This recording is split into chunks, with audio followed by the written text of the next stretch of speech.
Estimados estudiantes, la clase de hoy se tratará del eje somatotropo y la implicancia que tiene este en el desarrollo y crecimiento de un individuo.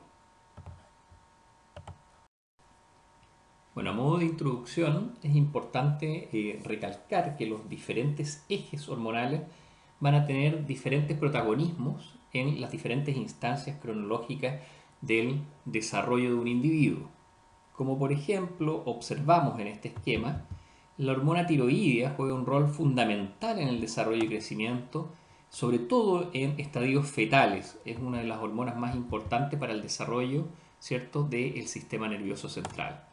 Después del nacimiento, como se observa acá hasta los primeros 4 años, tiene un rol también importante sobre el crecimiento y desarrollo de las estructuras, ¿cierto?, del sistema nervioso central, pero posteriormente va perdiendo su rol como hormona del crecimiento, va a actuar en forma sinérgica, de todos modos, con la hormona del crecimiento, pero va a pasar a tener un rol más importante en el metabolismo basal celular.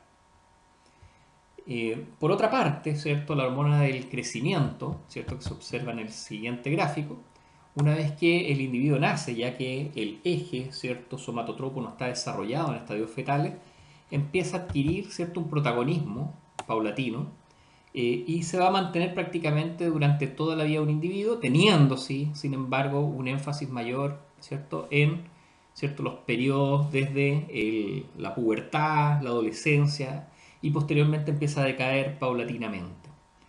Un tercer grupo de hormonas que van a venir a jugar un rol bastante importante, ¿cierto?, en el desarrollo de un individuo son las hormonas reproductivas, ¿cierto?, en el periodo de la pubertad, donde el aumento, ¿cierto?, y la activación del eje gonadotropo va a generar, ¿cierto?, una interacción con el eje, ¿cierto?, somatotropo, promoviendo, ¿cierto?, el famoso estirón, ¿cierto?, esta aceleración del desarrollo durante un periodo, para posteriormente ir cesando su función, ya que un individuo termina su fase de desarrollo.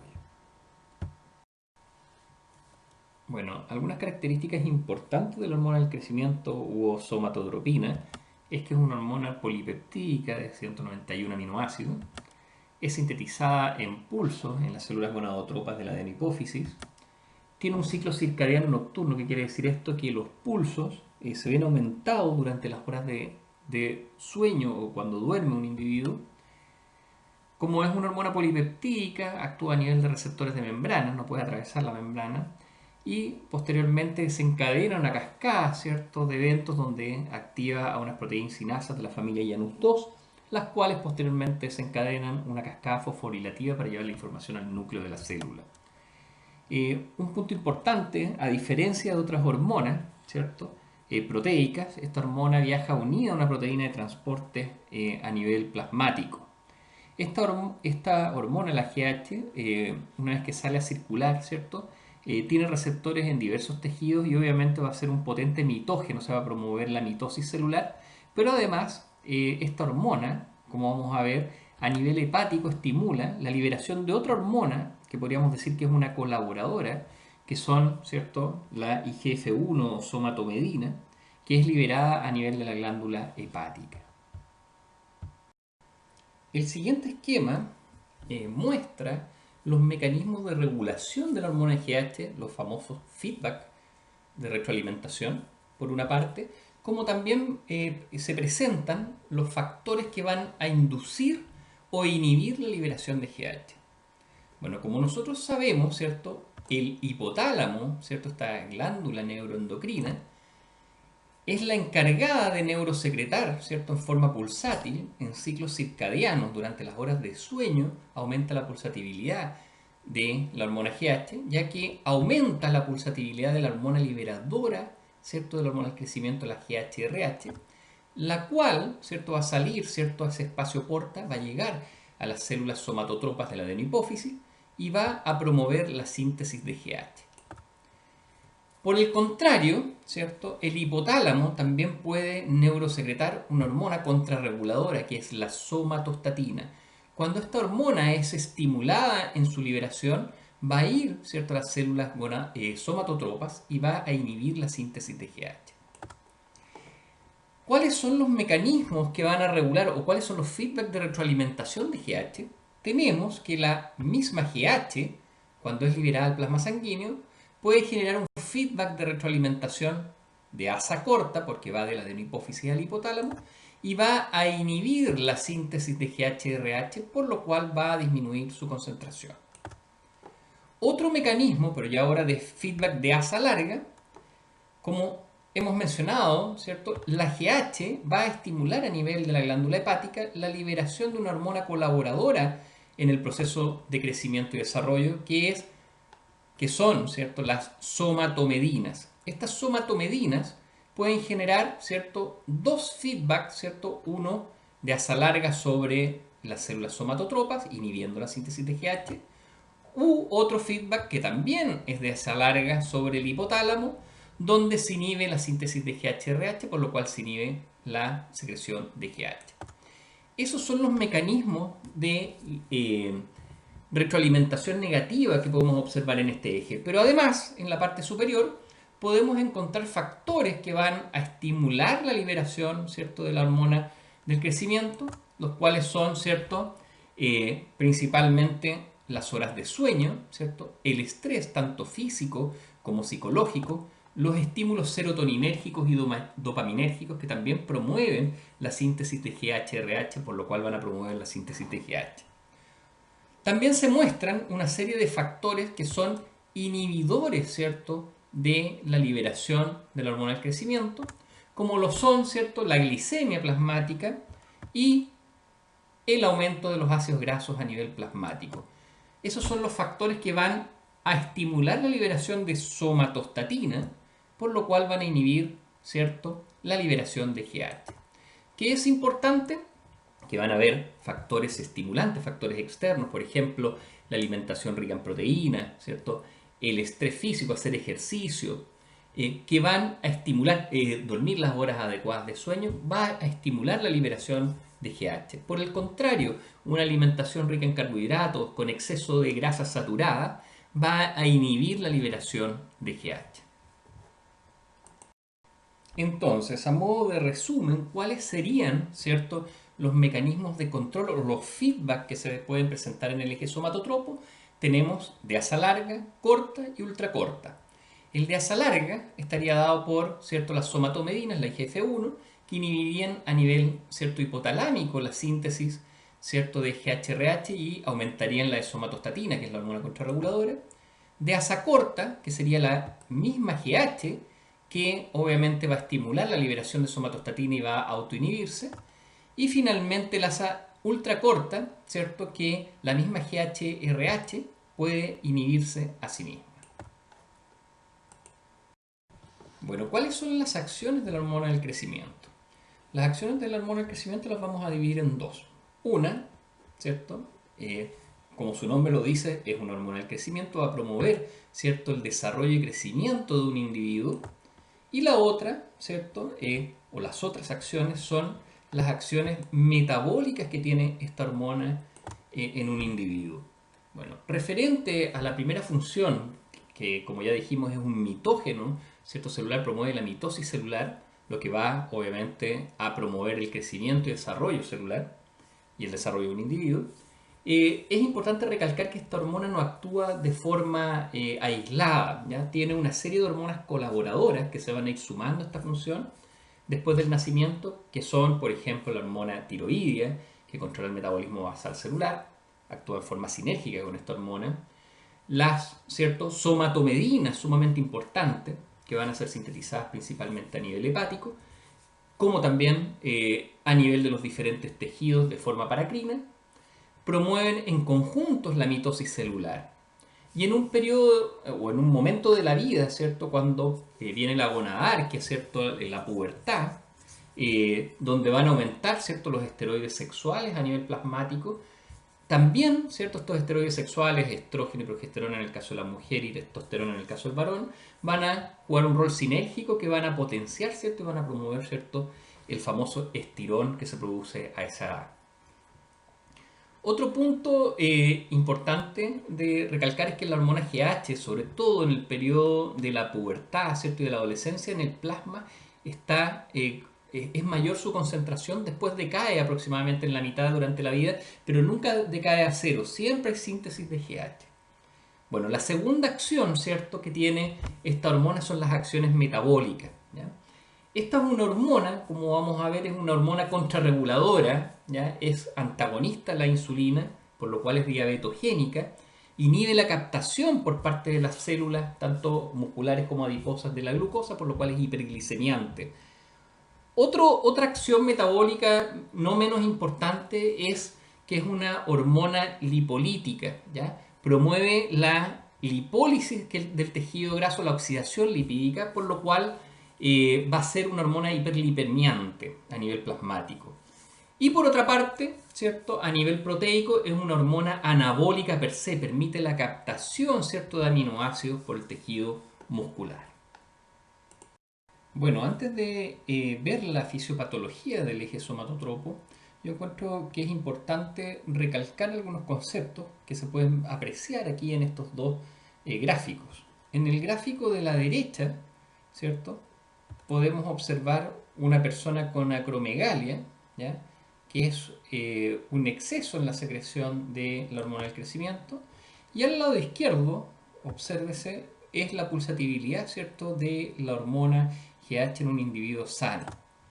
Como pueden observar, el dosaje, ¿cierto?, de esta hormona en la persona sana, se puede observar que aumenta su pulsatividad en la noche, esto debido al ciclo circadiano nocturno, ya que las horas de sueño, los ciclos de sueño, ¿cierto?, estimulan, ¿cierto?, la liberación de esta hormona. Por el contrario, el esquema, ¿cierto?, de la derecha, observamos que no hay, ¿cierto?, una marcada, ¿cierto?, un marcado ciclo circadiano, sino que la pulsatividad está relativamente constante, ¿cierto?, durante todo el día. Un hecho interesante de observar es que uno podría esperar en el acromegálico concentraciones mayores, ¿cierto?, de la hormona del crecimiento en el plasma, pero es todo lo contrario. En un individuo normal, ¿cierto?, llegan cerca de los 60 microgramos por litro en los ciclos nocturnos. En cambio, las concentraciones en un individuo acromegálico no llegan ni siquiera a las 30, ¿cierto?, a los 30 microgramos por litro. ¿Qué nos indica esto? Que los tejidos leen patrones de secreción. ¿Qué quiere decir esto? Que en promedio, ¿cierto?, el acromegálico, que esto también podría ser un gigantismo, va a tener, ¿cierto?, mayores concentraciones en promedio un individuo con una alteración de este eje, en este caso la acromegalia. Bueno, ¿qué patologías voy a encontrar en el eje somatotropo? Puedo encontrar tres tipos de patologías. Dos que son por exceso de la liberación de la hormona del crecimiento, ¿cierto? Exceso en el patrón, ya no es que logren mayores concentraciones, que son la acromegalia y el gigantismo, y otra que es por déficit, ¿cierto?, de la secreción de GH. Bueno, el exceso de la hormona del crecimiento va a generar dos patologías que van a depender de cuándo se genere este exceso de la liberación de GH. Cuando el exceso se genera desde temprana edad, previo a la pubertad, previo al cierre, ¿cierto?, de los cartílagos articulares, va a generar, ¿cierto?, estas megas alzadas que se denominan gigantismo. Cuando se produce el exceso de la hormona del crecimiento o parte de la patología después del cierre de los cartílagos, ¿cierto?, o sea, en edad más avanzada, se va a denominar acromegalia. Después vamos a ver las características, ¿cierto?, los fenotipos de ambas patologías. Por el contrario, cuando hay un déficit, ¿cierto?, en la síntesis de GH, vamos a hablar del enanismo. Y aquí es importante identificar, ¿cierto?, que es un enanismo simétrico. ¿Qué quiere decir esto? Que todas sus estructuras van a estar, se podría decir, en una proporción adecuada.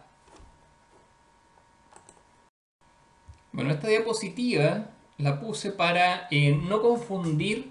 En la parte superior, ¿cierto?, están los enanismos, ¿cierto?, simétricos, ¿ya?, donde son verdaderas personas en miniatura.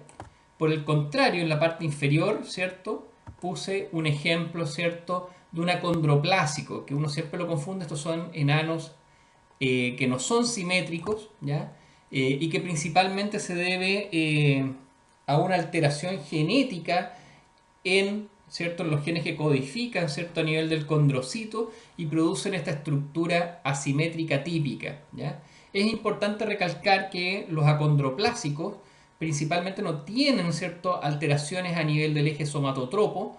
Lo tienen, como ya mencioné, a nivel de este gen que modula, ¿cierto?, la producción ósea. En cambio, los enanos simétricos, ¿ya?, tienden a tener, ¿cierto?, una alteración en la síntesis de GH en el eje somatotropo e inclusive en otros ejes, ¿ya?, como el tirotropo, ¿cierto?, el gonadotropo, y obviamente como patología es mucho más complejo, ¿cierto?, el enanismo simétrico. Bueno, como mencioné anteriormente, el exceso de la liberación de GH puede generar, ¿cierto?, dos alteraciones. Uno es la acromegalia y el otro es el gigantismo. ¿Qué es importante? Generalmente la hiperproducción de GH está dada principalmente por tumores, ¿cierto?, a nivel adenohipoficiarios hipersecretores de la hormona del crecimiento, lo que va a conllevar, ¿cierto?, a un sobredesarrollo del individuo. ¿Qué diferencias hay entre el acromegalismo y el gigantismo? El gigantismo, hay un aumento, ¿cierto?, de la síntesis de GH, que puede estar dado por un tumor, ¿cierto?, a temprana edad. Por lo cual, ¿qué va a suceder? Va a suceder que ese hueso a nivel epificiario no va a cerrar, ¿cierto?, su cartílago de crecimiento, va a seguir, ¿cierto?, promoviendo, ¿cierto?, el desarrollo de los condrocitos, y va a generar, ¿cierto?, estas mega alzadas, ¿ya?, con estaturas que no corresponden a lo normal. Por el contrario, ¿cierto?, en el acromegalismo, ¿cierto?, esta hipersecreción de GH se da a una edad adulta, por decirlo de una forma, donde ya ha pasado el proceso, ¿cierto?, de cierre de los cartílagos articulares, por lo cual el individuo no puede o no genera estas megas alzadas. Sin embargo, el exceso de GH va a promover principalmente el crecimiento de los órganos, ¿cierto?, o tejidos blandos, principalmente a nivel palmar, a nivel plantar, a nivel de las orejas, a nivel del hueso maxilar inferior. Y además, ¿cierto?, igual que en el gigantismo, este exceso de la hormona del crecimiento, como recuerdan, ¿cierto?, es una hormona que es diabetogénica, es antagonista de la insulina.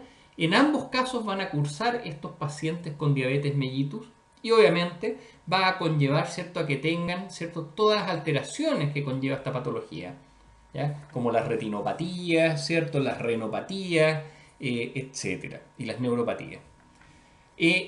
Por el contrario, ¿cierto?, como ya mencionamos, el gigantismo, ¿cierto?, es una hipersecreción de GH desde temprana edad, y va a conllevar, ¿cierto?, además del aumento de la estatura, genera, ¿cierto?, un fenotipo bastante característico donde hay un aumento, ¿cierto?, en el espacio interdentario, hay alteraciones en la visión, tienden a tener visiones dobles, y en ambas patologías, ¿cierto?, por todo lo que acarrea, ¿cierto?, tener diabetes mellitus, malformación de algunos órganos, en el caso, ¿cierto?, del acromegalismo, que no lo hemos mencionado, también promueve la megaformación de algunas estructuras como el megacolon, alteraciones cardíacas, etcétera, va a hacer que estos individuos, tanto acromegálicos como gigantes, no tengan, ¿cierto?, una tasa de longevidad, no vivan mucho en el tiempo.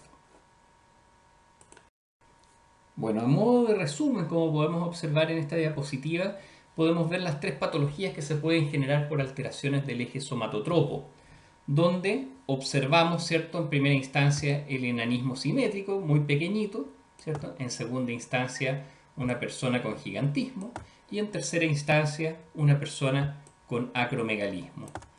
Es importante observar, ¿cierto?, que en el acromegálico, ¿cierto?, se da un fenotipo bien característico que hoy día, ¿cierto?, uno lo asemeja mucho a este mono de Shrek, ¿cierto?, donde hay un desarrollo del maxilar, ¿cierto?, inferior bastante prominente. Tenemos desarrollo de los tejidos blandos, ¿cierto?, tanto plantares como palmares, megaformaciones de órganos internos, etc. Bueno, en la lámina inferior, ¿cierto?, yo lo encontré sumamente interesante. Este es un hueso, ¿cierto?, sacado, ¿cierto?, de una tumba en el año aproximadamente 3 antes de Cristo, ¿ya?